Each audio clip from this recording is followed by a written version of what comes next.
नमस्कार, मी पंजाब डक. आज आहे 11 जुलै 2026. आजपासूनचा महाराष्ट्रातील शेतकऱ्याला एक अंदाज देणार आहे. राज्यातलं परिस्थिती बघितल्याच्या नंतर आपण म्हटलं होतं ना, राज्यात 10 तारखेच्या नंतर 11 पासून चांगलं सूर्यदर्शन होईल. तर 11 तारखेला चांगलं राज्यात सूर्यदर्शन झालं आणि वारं देखील सुटलेलं आहे. मग राज्यात आता पाऊस कधी येणार आहे, तर खास करून आज मुद्दाम म्हणून त्याच्यासाठी अंदाज देणार आहे. राज्यामध्ये आता 11, 12, 13, 14 पर्यंत असं चांगलं सूर्यदर्शन राहणार आहे. वारं देखील सुटन म्हणून हे अंदाज लक्षात येतात.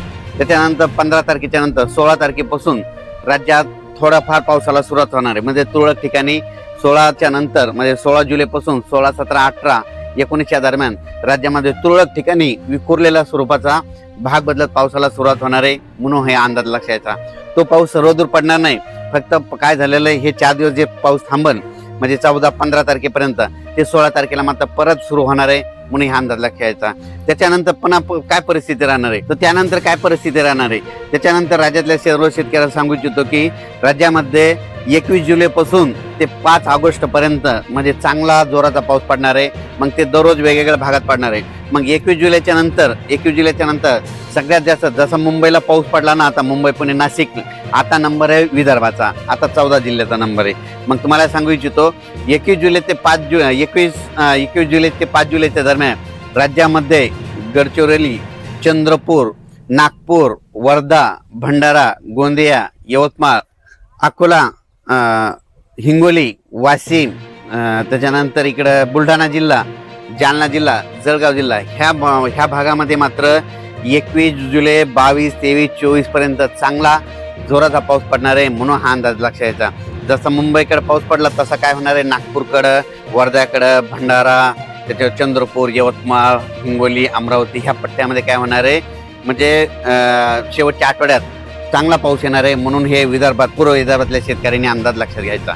21 जुलै ते 5 ऑगस्टच्या दरम्यान विदर्भामध्ये चांगला पाऊस पडणार आहे. पूर्व विदर्भ आणि पश्चिम मध्ये 6, 5, 11 जिल्ह्यामध्ये चांगला पाऊस पडणार आहे. म्हणून विदर्भवासियांसाठी आनंदाची बातमी. म्हणून विदर्भातल्या शेतकऱ्यांनी 20 तारखेपर्यंत तुम्ही तुमची शेतीचे कामे करून घ्यायची, कारण की 21 तारखेच्या नंतर चांगला जोराचा पाऊस तुमच्या भागात येणार आहे. म्हणून हा अंदाज लक्षात घ्यायचा. जसं मुंबईकडे पडला तसा आता विदर्भाचा नंबर आहे. नागपूरचा, वर्ध्याचा, भंडाराचा, चंद्रपूरचा, गडचिरोलीचा त्यांचा आता नंबर आहे. म्हणून हा अंदाज त्यांनी लक्षात घ्यायचा. पण तुम्हाला एक सगळ्यात महत्त्वाचं सांगू इच्छितो, पंढरपूरची दिंडी परतल्याच्या नंतर मात्र राज्यात मात्र जोराचा पाऊस पडणार आहे. म्हणून हे अंदाज लक्षात यायचा.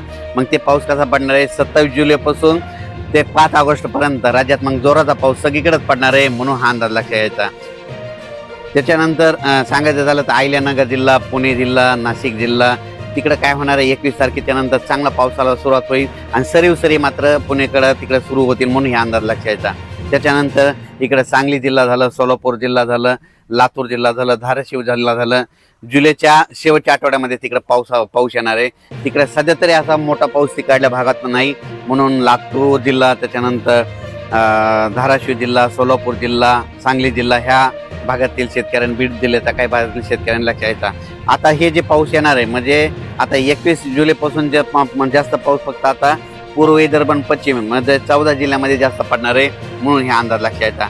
त्याच्यानंतर यात्रा परतल्याच्या नंतर मात्र महाराष्ट्रामध्ये सगळीकडे जोराचा पाऊस पडणार आहे. म्हणून हा अंदाज लक्षात यायचा. म्हणजे 27 जुलैच्या नंतर राज्यात मग 27 जुलै ते 5 ऑगस्टच्या दरम्यान मग राज्यात सगळीकडे जोराचा पाऊस राहील. म्हणून हा अंदाज लक्षात घ्यायचा. तसेच काही जिल्ह्यामध्ये आणखीन अद्यापही काही भागात पाऊस झाला नाही. त्याच्यामध्ये नंदुरबार जिल्हा एक आहे, सोलापूर जिल्हा एक आहे, लातूर जिल्ह्याचा काही भाग आहे, धाराशिव जिल्ह्याचा भाग आहे, बीड जिल्ह्याचा काही भाग आहे, नांदेडचा काही भाग आहे, सांगलीचा काही भाग आहे. त्या भागात मात्र 21 जुलैपासून ते 5 जुलैच्या दरम्यान तिकडे देखील दररोज वेगवेगळ्या भाग, 21 जुलै ते 5 ऑगस्टच्या दरम्यान तिकडे देखील त्या भागात पाऊस पडेल आणि त्यांच्या देखील पेरण्या होणार आहेत. म्हणून हा अंदाज लक्षात यायचा. नंदुरबार जिल्ह्यात देखील आता ह्या 15-16च्या दरम्यान म्हणजे 16-17च्या दरम्यान नंदुरबार जिल्ह्यात देखील पावसाला सुरुवात होणार आहे. म्हणून ह्या नंदुरबार जिल्ह्यासाठी आनंदाची बातमी. राज्यात मात्र 15 जुलै, 16, 17, 18ला विखुरलेल्या स्वरूपात भाग बदलत पाऊस पडणार आहे. सर्वदूर पडणार नाही, फक्त पाऊस सुरू होणार, एकदम असा बंद पडणार नाही. म्हणून हे अंदाज खास करून अंदाज दिलेला आहे. कारण की प्रसार माध्यमातून खंड असा शब्द वापरला. तुम्हाला सांगू इच्छितो एकदम खंड म्हणजे की सगळा पाऊस बंद असतो, तसं काही होणार नाही. 15, 16, 17, 18च्या दरम्यान राज्यात परत पाऊस थोडाफार सुरुवात होणार आहे. त्याच्यानंतर काय होणार, 21 जुलैपासून ते 5 ऑगस्टच्या दरम्यान राज्यात पुन्हा पाऊस चांगला सक्रिय होणार आहे. 2 चक्रीवादळ येणार आहेत. एक पहिलं चक्रीवादळ येईल ते काय होईल, ते गडचिरोलीकडून पूर्व विदर्भातून लगेच असं पूर्व विदर्भातून पश्चिमी विदर्भात जाईल, पश्चिमी विदर्भाकडून उत्तर महाराष्ट्राकडे जाईल, उत्तर महाराष्ट्राकडून गुजरातकडे जाऊन धुमाकूळ घालेल. पण ते जात असताना काय होईल, महाराष्ट्रात मात्र पाऊस पडेल म्हणून हे लक्षात येतं. काही भागात रिमझिम पडेल, काही ठिकाणी जोरात पडेल. म्हणून येते 21 जुलै ते 23-24 पर्यंत त्याचा असर राहील. त्याच्यानंतर परत एकदा पुन्हा एक आणखीन पाठीमागून एक लो प्रेशर तयार होईल आणि त्याचा पाऊस पुन्हा काय होईल 27 जुलैच्या नंतर ते 27 जुलै ते 5 ऑगस्टच्या दरम्यान ते पाऊस येईल. म्हणून हे अंदाज लक्षात यायचा. राज्यात एकदम सगळीकडे पाऊस असा बंद काय होणार नाही. राज्यात फक्त 4 दिवस म्हणजे आज 11, 12, 13, 14 पर्यंत राज्यात चांगलं उन्हाची तीव्रता वाढेल आणि मात्र वारं जोरात सुटेल. म्हणून हा अंदाज लक्षात घ्यायचा. त्या भागात अद्यापही पाऊस झाला नाही, त्या भागात मात्र 21 जुलै ते 5 ऑगस्टच्या दरम्यान पाऊस पडेल आणि त्यांची देखील पेरण्या होतील. म्हणून हे अंदाज शेतकऱ्यांनी लक्षात घ्यायचा. अचानक वातावरण बदल झाला, परत एक मेसेज दिला जाईल. धन्यवाद.